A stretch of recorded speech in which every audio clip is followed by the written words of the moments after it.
as it stands, just giving you an update.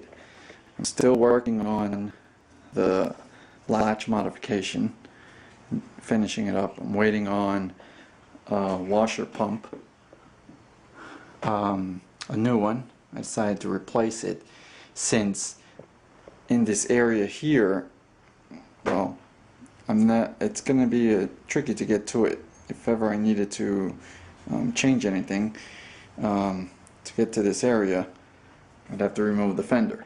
So I figured make sure everything is new before putting it all back together, and then that way I don't have to worry about it in the future. And I did my access cover. I just did a piece of metal, used some neoprene gasket material that I had left over from the heater box installation, and just screwed it on. So that's about it. I haven't done anything else major to the Nova. It's still pretty much the same. I will have to most likely get some new springs.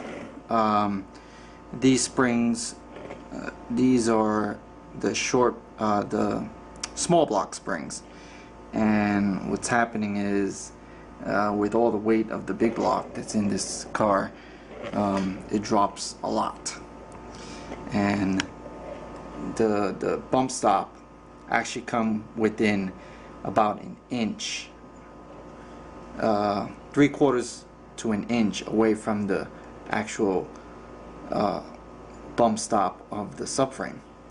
So I want a little more clearance than that. The subframe itself actually sits 3 inches off the ground, and so that's without even putting the front bumper, the hood, or anything else that goes on the car. So I'm gonna have to change those out. So I'm pretty bummed about that, but well, gotta do what I gotta do. So I gotta take all that apart and get some new springs in there.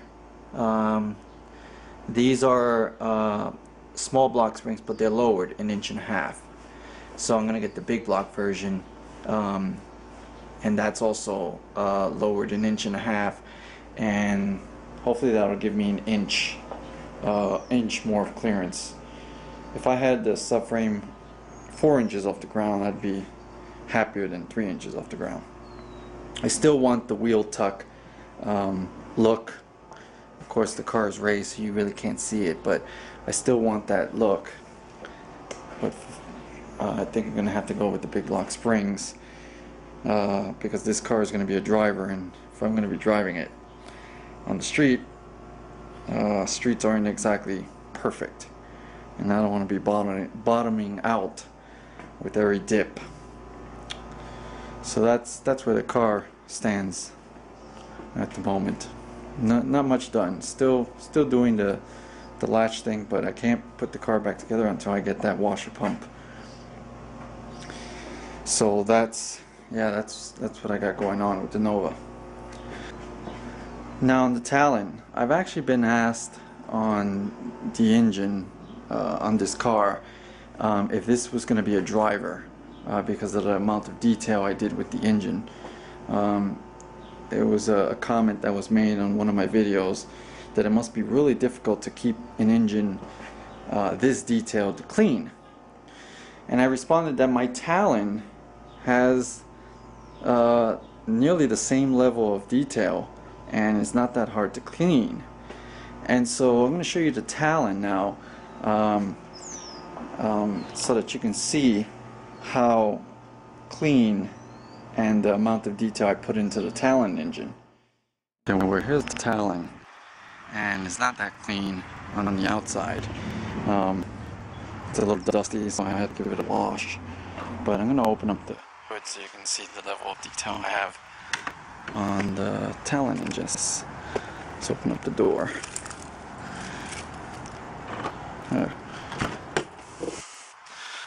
So that's what the inside looks like. Let's get the hood open.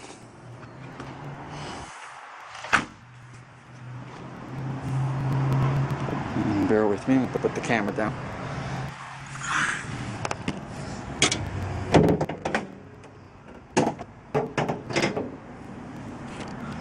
Alright, and here's the Talon's engine. Now,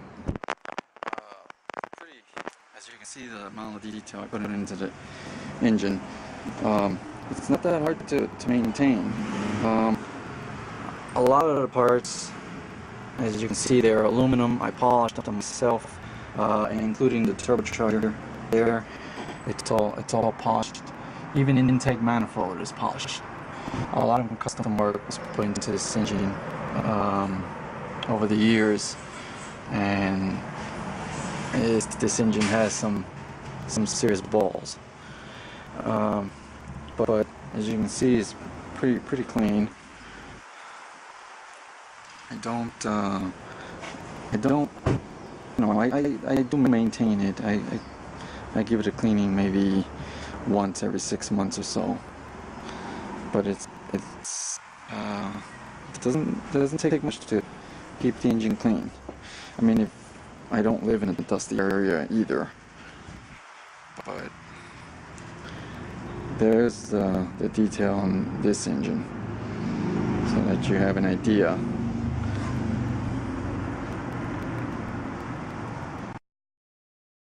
So there, you saw the Talon, you saw the engine. Yeah, I'm sure it's going to be the same. Maybe this one will be just a little bit more maintenance, only because in this one I actually have chrome rather than polished aluminum. But what I usually do is I actually hit the polished parts, like chrome, whatever, polished aluminum. I hit it with wax, with actual car wax, and I give it a nice polish. And then the wax actually helps prevent the dust from actually sticking for a longer period of time. So it makes it just a little bit easier to maintain. Same thing with the painted parts. I just hit it with a little wax, and it just gets wiped down once every 6 months or so.